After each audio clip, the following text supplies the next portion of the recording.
Hey guys, it's me, Grace. My phone keeps cutting out.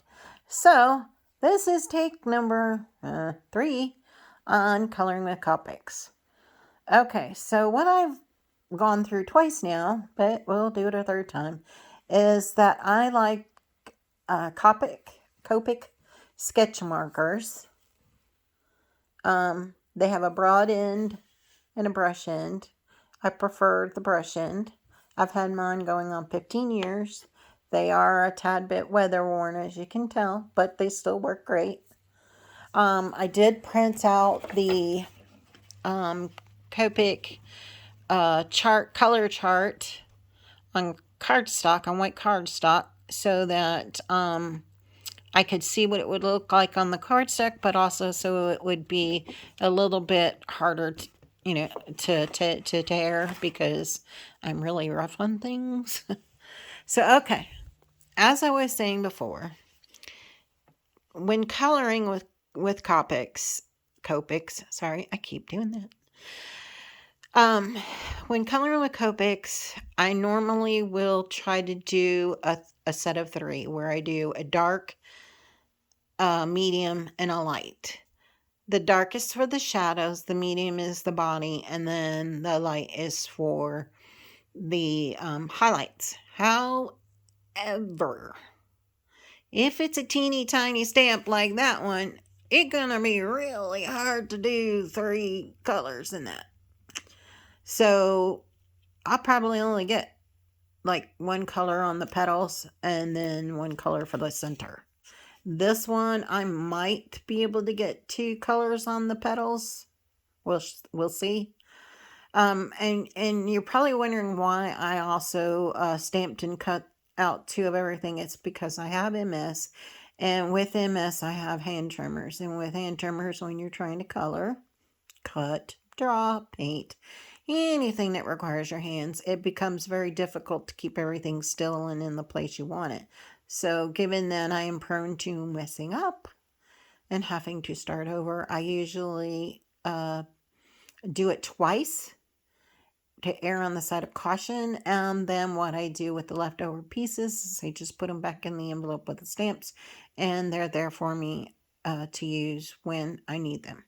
The other little trick is, because I'm trying to do a video while I'm doing this and I don't know where my stand is at the moment for my phone, I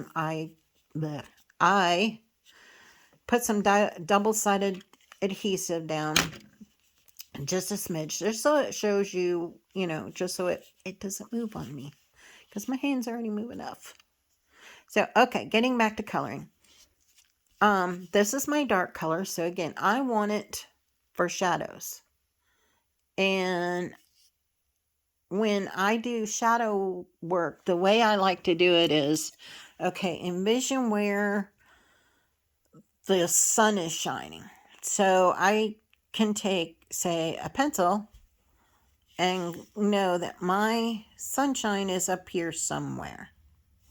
Okay, so that means I'm going to have a shadow here, I'm going to have a shadow here, and I'm going to have a shadow here. Okay, so those 3 places really need to have shadows. So you're going to see me do feather strokes, and by that I mean I'm just flicking it.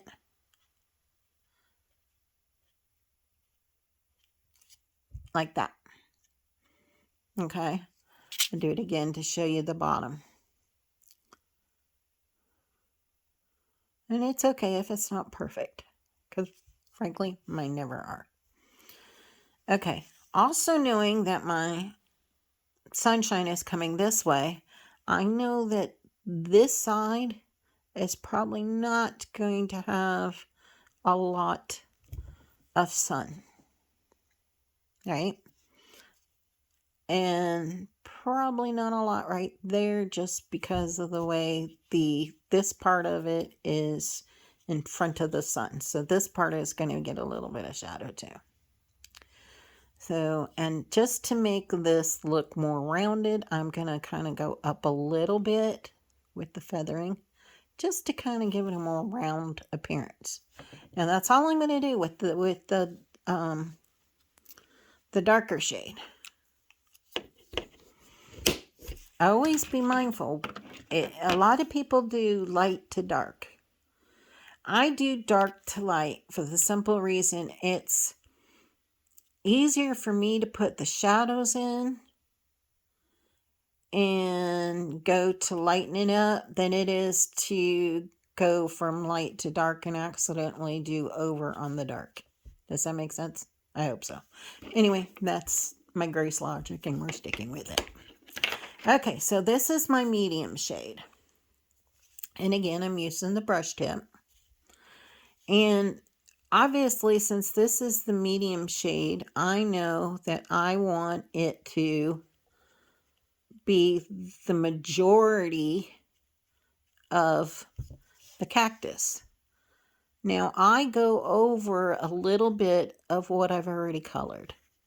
And I do that so that the alcohol will actually blend the two colors together. They'll actually meld like you're making a grilled cheese sandwich and you have the heat and you have the cheese in there and the 2 slices of bread and you put it on the heat and the cheese melts the 2 pieces of bread together. And that's my best analogy. Sorry for a food reference, but that's best I can think of.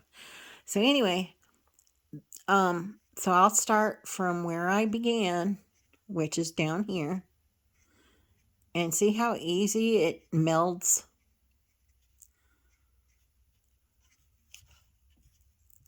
And it's not really super hard. It's just, 1, trying to do it one-handed, and 2, taking a step back and saying, okay, is that exactly how I want it? Because once you get your color down, it's pretty hard to take that color off. I mean, you can use the 0 marker to try and erase some of it, but in all likelihood, you're going to have to start over. Not going to lie. So, okay, that was my medium color. Now, I'm going to do the light color. Now, again, the light color is just a highlight color. So, I'm envisioning that this little guy gets a lot of sun right here. And I'm envisioning he gets a lot of sun right here. And right here. And I'm just going back over what I've already colored. And once this dries, I mean, you can already see the variations in color. But once this dries, you can really see it. And it takes a few minutes. I'm not, it's a marker. It's going to take a few minutes to completely dry. And I love the way this looks, but I think I need a little bit more of the medium one down here. So I'm going to go back and just barely hit it with some more color. And that's just because I want a stronger look. And so by doing that way, it actually makes it look 3-dimensional. Now, there's other stuff you can do, and that'll be another video at another time to make it look 3-dimensional by using foam tape and manipulating the paper, but we're not doing that today. Today is solely to focus on coloring techniques and whatnot. Okay, so another thing I like to do to make even more highlights and to make it pop even more is I need to get my white pen out. And I can't find it. Okay, well, darn. So I can't find my white pen. It kind of puts a monkey wrench in everything. But normally what I would do is I would take a white pen and I would put a little hash mark there and a dot. And there you go. You would have a nice little highlight. I guess I could do it in silver. I thought I had white in here. No white. Okay, so I'm going to do it in silver just because that's what I have available. So this is a paint pen. as you can see. And like I said, normally I would do this in white, but because I don't know where I put my white pen, we're going to do it in silver. So I just draw a little mark and a little mark. And yes, see how it kind of pulls it out? And it would look 100% better in white, and I will probably end up going back over it in white. But you kind of get the idea that, okay, it's a highlight mark. Okay, so you also, for these little over marks, you can sit there and take the blender pen and dab at them. Try not to get onto the ink that you stamp with, but to get close enough to it, and you can dab at it. And what will happen with the blender pen or the zero pen is that will push it to the back of the paper, and so you won't actually see it. You know what? That silver is looking kind of cute. We may just keep that. I don't know. We'll see. All right, so that's one technique. So I want to show you another technique. This is called the kiss method. I don't know if you've heard this before, but when I first heard it, I was like, what? Kiss? Do I kiss my markers? What do I do? Okay, so there you have your stamped image. It's already cut out, and you're like, I only have a couple markers. What am I going to do? Or, in my case, you had a marker and you lost it. Happens all the time. So, what I'm going to do is I'm going to take two markers and I'm going to gently push them together for a quick kiss. And then I will use that blend of ink to color this. So what I'm going to do is, this one was supposed to be, I wanted it to be a little bit of blue and a little bit of green. So what was the blue I was using for that?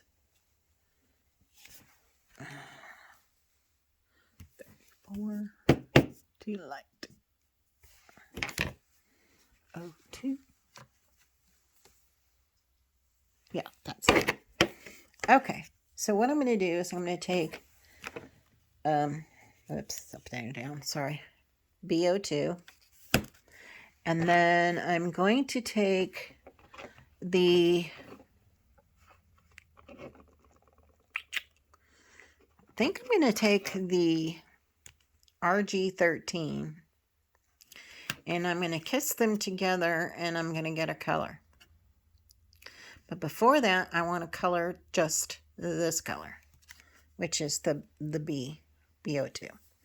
So like I said, if you don't have a lot of markers, this is the way to get more use out of them. So again, taking into consideration my light is going this way. I know I'm going to have shading here.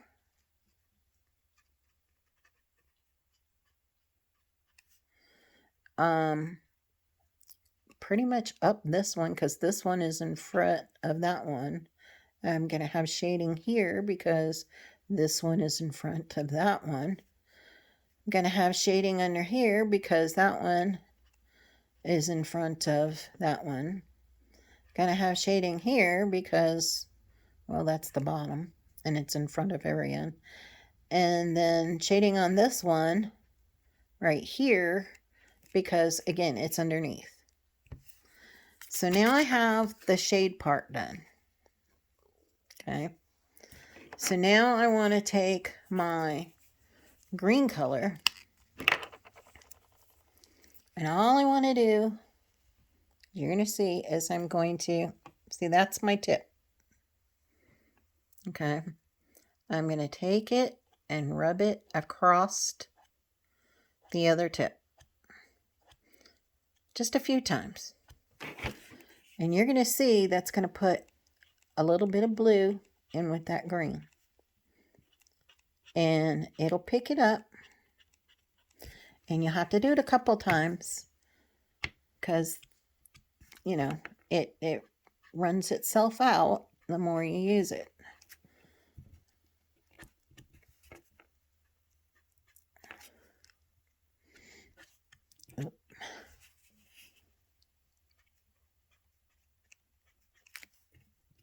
And you can see I just keep going back. And it has a mind of its own. I keep doing the kiss method. And adding a little bit more blue to it each time. Now, I don't want any blue on it. So to make sure I've got all the blue off of it, I just kind of scribble it on the paper until I'm sure that there's no blue ink interfering with that color, which makes that my highlight color. So you basically got the 3-color look with 2 pens. Okay. So I kind of lost my blue in here, so I'm going to sit there and add a little bit more.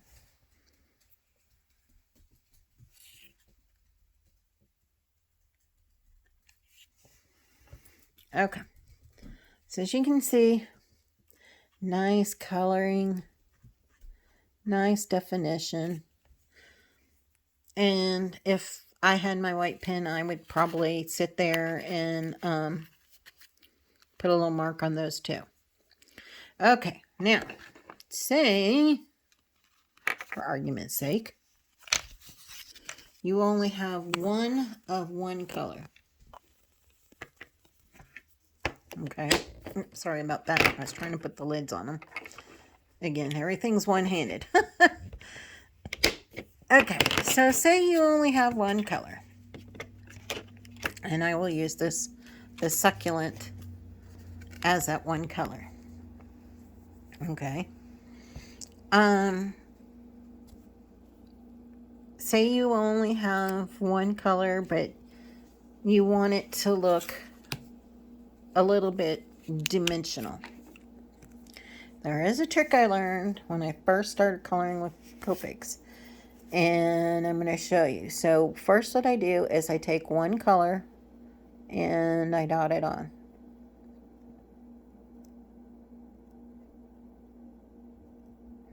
To the darkest areas. So because succulents are such that the leaves come up, or the petals come up on top of each other, you just want to do the inner parts of each petal.